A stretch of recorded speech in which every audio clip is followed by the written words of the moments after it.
I moved into a quiet neighborhood and got accused of stealing within a week. That is mine, and you stole it.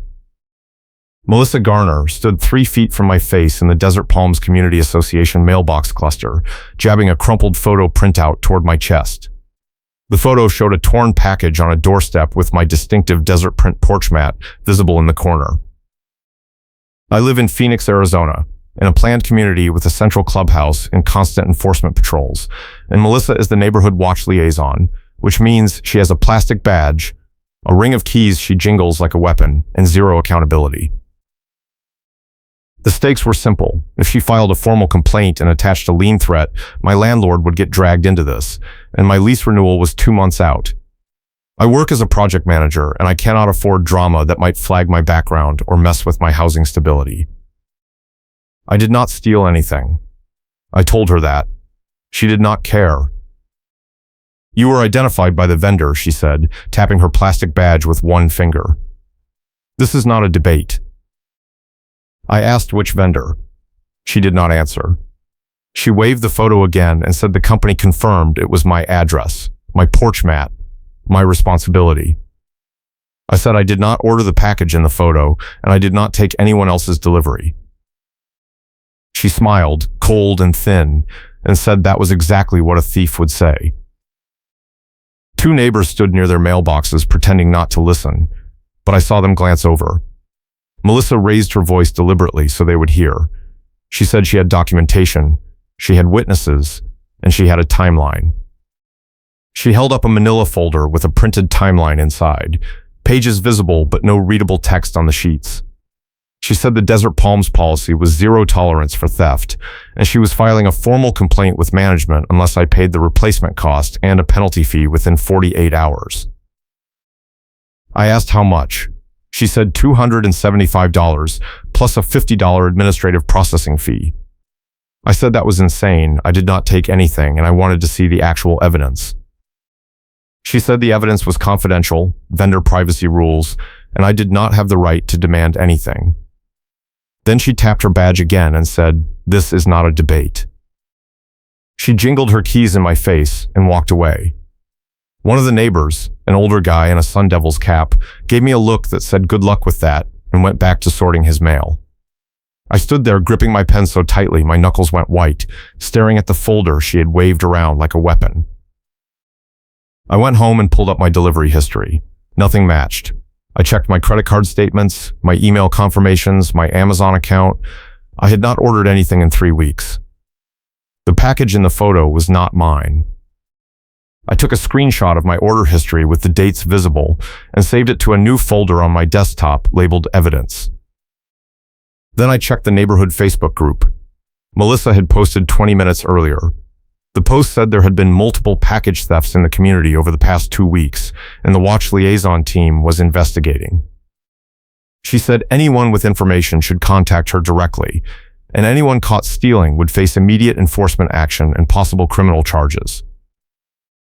She did not name me, but 3 people had already commented asking if she knew who it was, and she replied saying she could not share details yet, but they would know soon. I felt my chest tighten. She was setting me up. She was going to name me publicly, and by the time I could defend myself, half the neighborhood would already believe I was guilty. I called the main management office for Desert Palms and asked to speak to someone about a false accusation. The receptionist transferred me to a voicemail. I left a message explaining the situation and asked them to put a hold on any complaint Melissa filed until I could provide my side. No callback. The next morning, I got an email from Desert Palms management.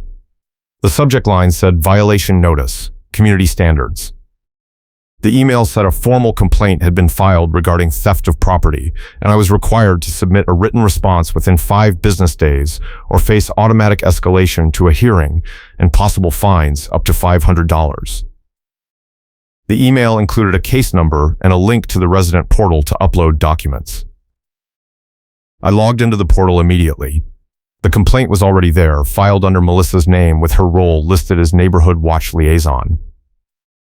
The description said I had been observed taking a package from a neighbor's doorstep on a date 2 weeks earlier, and that vendor records confirmed the delivery address matched my unit. No photos attached, no witness names. No vendor details, just her statement. I uploaded my order history screenshot, my credit card statements, and a written explanation. I hit submit. The portal gave me an error message. Upload failed, contact administrator. I tried again. Same error. I tried a third time. Same result. I called the management office again. This time I got through to a staff member named Jenna. I explained the portal was not letting me upload my evidence. She said the system had been having issues all week, and I should email the documents directly to her. I did. She confirmed receipt and said she would add them to my case file. 2 days later, I got another email.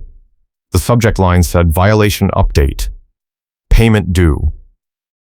The email said my response had been reviewed, but it did not address the core issue, and I was now required to pay the $275 plus the $50 fee, plus an additional $75 late response penalty because I had missed the 48-hour window Melissa Origina LI gave me. The total was now $400, due within 72 hours, or the case would proceed to a lien process starting this week. I called Jenna again. She said the 48-hour deadline was not part of the official policy, only the 5 business day deadline mattered, and she would note that in the file. She also said my evidence had been reviewed by the board liaison, meaning Melissa, and Melissa had provided additional documentation that contradicted my claims. I asked what documentation. Jenna said she could not share it with me until after I paid the fees or attended a hearing. I said that made no sense. How was I supposed to defend myself if I could not see the evidence against me? She said those were the rules, and I could file an appeal if I wanted, but the appeal process took 30 days and the payment deadline was still 72 hours. I hung up and stared at the email. The lien threat was real. If they filed a lien, it would attach to the property, and my landlord would get a notice. My landlord was already annoyed about HOA complaints from a previous tenant, and I did not want to give him a reason to not renew my lease. I needed proof, fast. I went back to the original photo Melissa had shown me. I did not have a copy, but I remembered the details. Torn package, my porch mat, daylight. I pulled up my doorbell camera app. I have a cheap wireless doorbell cam that saves clips to the cloud for 7 days. I scrolled back 2 weeks and started watching every delivery that came to my door. Nothing matched. Every package I received was intact, handed to me directly or left neatly on the mat. No torn packages. No missing items. Then I checked the angle. My doorbell cam points straight out from the door, and it catches the mat, but it also catches part of the walkway and the edge of the neighbor's driveway. I scrolled through the clips again, this time looking for anything unusual in the frame edges. On the 5th clip, I saw it. A woman in a blue puffer vest and a blue bucket hat, walking quickly across the edge of my driveway, carrying a torn package under one arm. The timestamp was 2 weeks earlier, late afternoon. I did not recognize the package, but I recognized the vest and the hat. Melissa. I saved the clip immediately and downloaded it to my desktop. Then I watched it again, frame by frame. The angle was not perfect.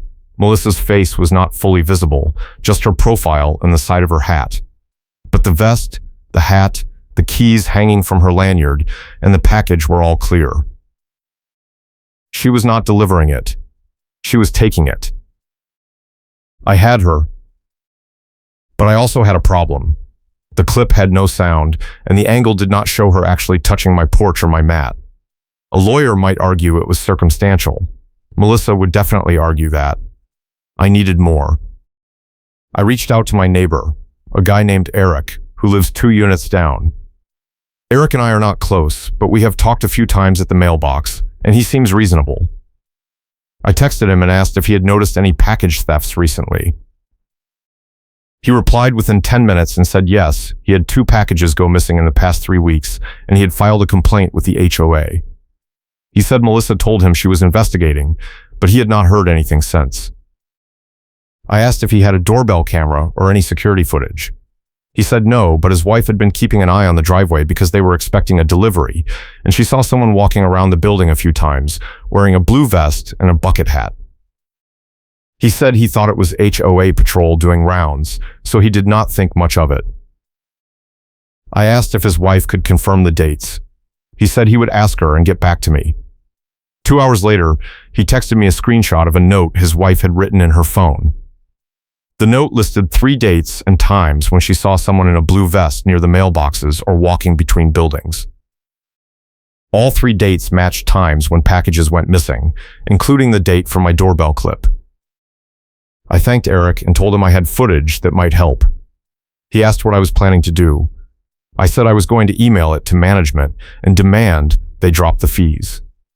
He said good luck, and if I needed him to back me up, he would. I drafted an email to Jenna at the management office. I attached the doorbell clip, the screenshot of my order history, and Eric's wife's notes.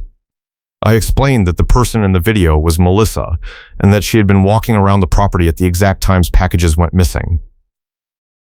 I said the accusation against me was false, and I demanded the complaint be dismissed and the fees voided immediately. I hit send. Then I waited. Nothing. No reply. No acknowledgement. I checked my portal account. The case status still said payment due. The next day, I got a text from an unknown number. The message said, "Stop spreading lies or I will make sure everyone knows what you did." I replied asking who it was. No response. 10 minutes later, Melissa posted in the neighborhood Facebook group again. This time, the post named me. It said, "Residents should be aware that a formal theft investigation is underway involving a tenant in Building C. The individual has refused to cooperate and is now attempting to intimidate witnesses. Please report any further suspicious activity to the Watch Liaison team immediately." My phone started buzzing. 3 neighbors I barely knew sent me private messages asking if it was true. One of them said she saw the post and wanted to give me the benefit of the doubt, but it looked bad. Another said Melissa had a reputation for being thorough, and if she said I did it, there was probably evidence. I felt my face go hot. She was destroying my reputation in real time, and management was not doing anything to stop her. I needed to move faster. I called a buddy who works in property management in Tempe and asked him what my options were. He said if the HOA was blocking my evidence and weaponizing the complaint process, I could file a records request with the management company and demand copies of all complaints filed against me, including any documents Melissa submitted. He also said I should document every interaction, save every email, and if Melissa kept harassing me, I could file a police report for harassment or defamation. I hung up and immediately sent a formal records request to Desert Palms Management, citing Arizona HOA disclosure laws. I asked for copies of all complaints, all supporting documents, and all correspondence related to my case. I CC'd Jenna and added a line saying I expected a response within 5 business days per state law. 2 days later, I got a reply from someone named Paul, who identified himself as the property manager. He said my request had been received and they were compiling the records. He also said he had reviewed my case personally, and while he appreciated my concerns, the evidence provided by the Neighborhood Watch Liaison was sufficient to support the fees, and I needed to pay by the end of the week or face escalation. I replied asking what evidence. He did not respond. The 72-hour deadline passed. I did not pay. The next morning, I got another email.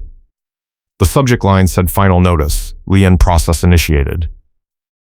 The email said my case had been escalated and a notice of lien would be filed with the county recorder's office within 10 business days unless I paid the full balance of $400 plus a new $100 escalation fee. The total was now $500. I printed the email and the portal screenshots showing the upload errors. Then I drove to the Desert Palms Management Office, which is located in a small commercial plaza about 2 miles from the community. I walked in and asked to speak to Paul. The receptionist said he was not available. I said I would wait. She said he was not available all day. I said I would come back tomorrow. She said he was only in the office 2 days a week and I needed to make an appointment. I asked when the next available appointment was. She checked her screen and said 3 weeks. I leaned on the counter and said I had a lien threat that was moving forward in 10 days, and I needed to speak to someone now. She sighed and said she would see if Jenna could talk to me. Jenna came out 5 minutes later. She recognized me from the phone calls. I handed her the printed email and said the lien process was based on a false accusation, and I had video evidence proving I did not steal anything. She said she had seen my email with the video, and it had been forwarded to the board liaison for review. I said the board liaison was the person who accused me, and that was a conflict of interest. She said that was how the process worked, and if I disagreed, I could file an appeal.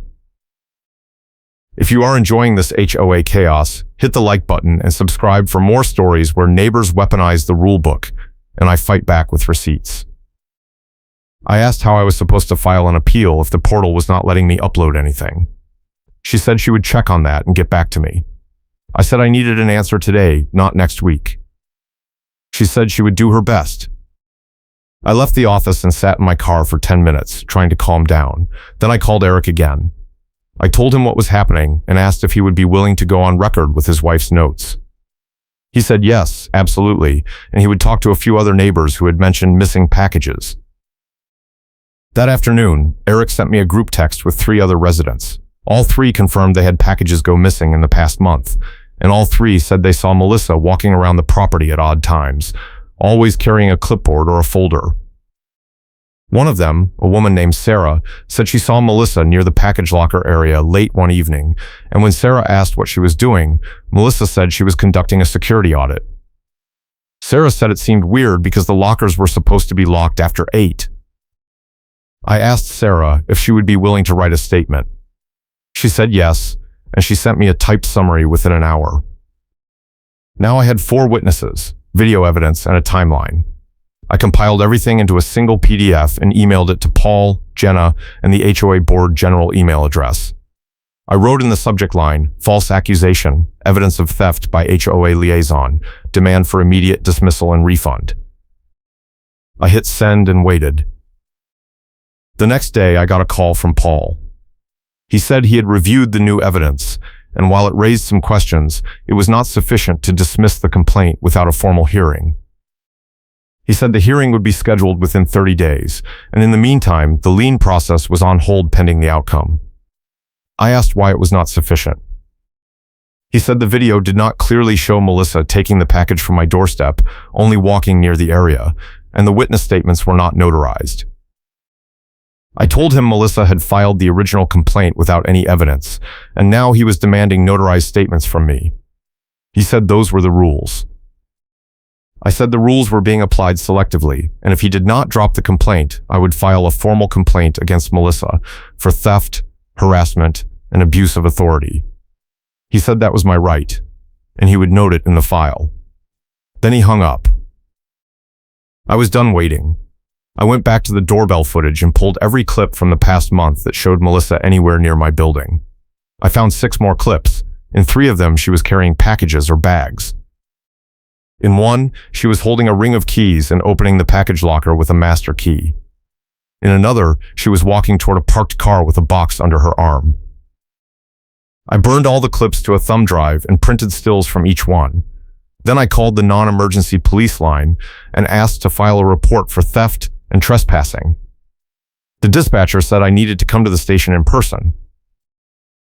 I drove to the Phoenix Police Department substation near Desert Palms and waited in the lobby for 20 minutes. When my turn came, I explained the situation to the officer at the desk. I showed him the video stills and the timeline. He asked if I had filed a report with the HOA first. I said yes, and they were ignoring it. He said it sounded like a civil matter, and unless I could prove Melissa stole something that belonged to me specifically, they could not pursue criminal charges.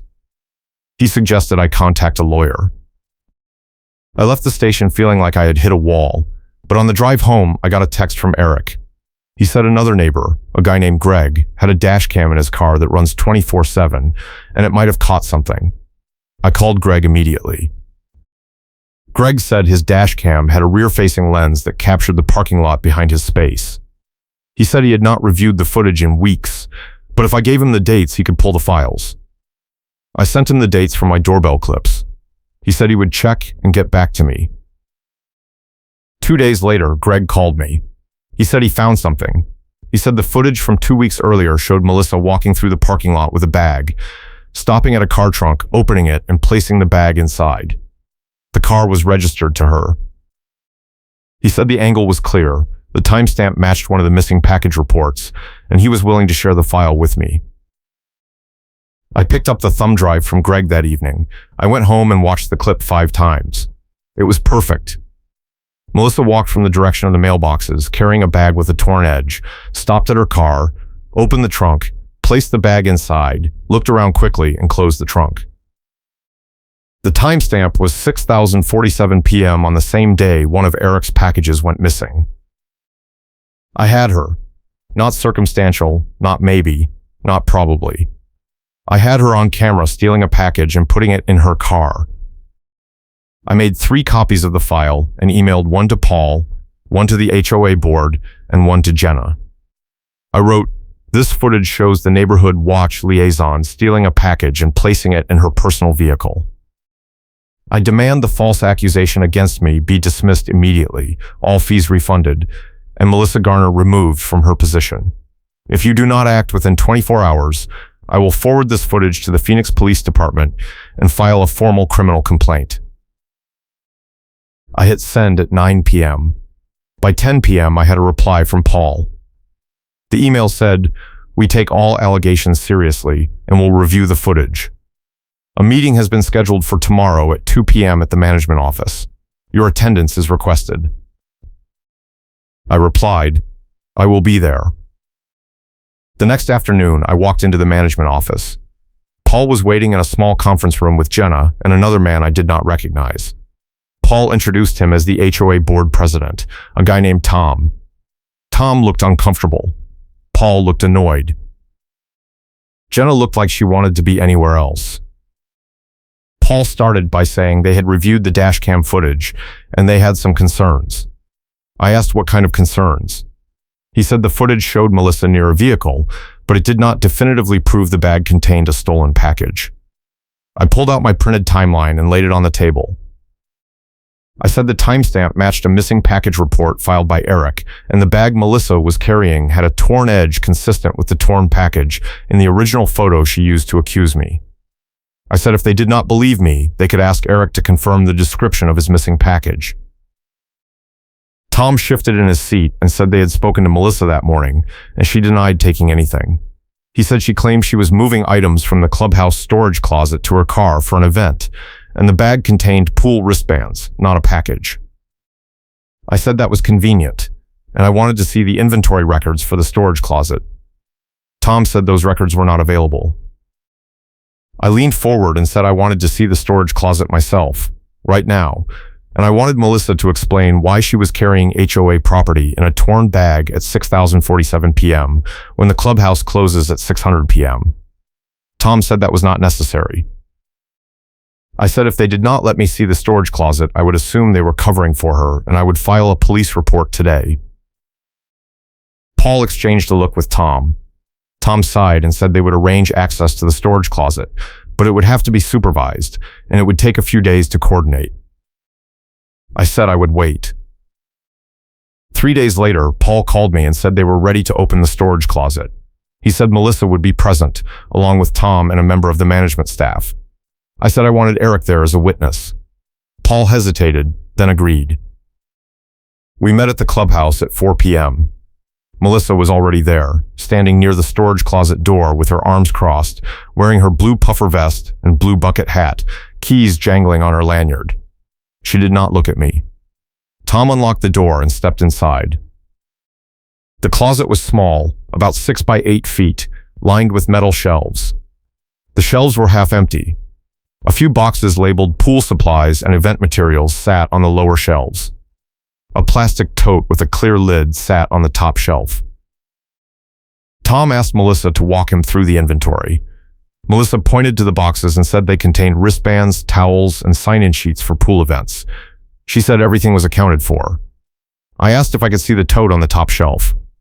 Melissa said it was not relevant. I said I wanted to see it anyway. Tom looked at Paul. Paul nodded. Tom pulled the tote down and set it on the floor. He opened the lid. Inside were about a dozen small packages, all opened, some with torn edges. A few had shipping labels still attached, but the names and addresses were scratched out with a black marker. One package had a label with Eric's street address partially visible under the marker scribble. Eric stepped forward and pointed at the label. He said that was his address. He said one of the missing packages he reported was a set of weighted resistance bands, and one of the open packages in the tote had resistance bands inside. Tom pulled the package out and checked. It matched. Melissa said nothing. Her face went pale. She looked at Tom, then at Paul, then at the floor. I asked Melissa if she had an explanation. She did not answer. I asked again. She looked up and said, "I do not need proof. I have paperwork and vibes." Tom closed the tote and said the meeting was over. He told Melissa to wait in the lobby. She left without a word. Tom looked at me and said they would investigate further and get back to me. I said I wanted a formal apology, a full refund of all fees, and Melissa removed from her position immediately. Tom said he would take it to the board. Eric and I left the clubhouse together.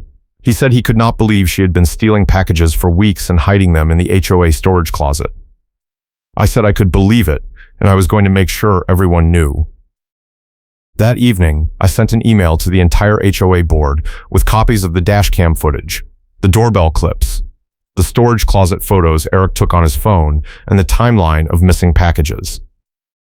I wrote, "Melissa Garner has been stealing packages from residents, framing me with false accusations, and abusing her authority as neighborhood watch liaison. I demand a full investigation, public accountability, and immediate action. If the board does not act, I will forward this evidence to law enforcement and local media." I CC'd Paul, Jenna, and every email address I could find for Desert Palms Management. The next morning, I got a call from Tom. He said the board had held an emergency meeting the night before. He said Melissa had been removed from her position as neighborhood watch liaison effective immediately, and she was banned from accessing any HOA facilities or records without board approval.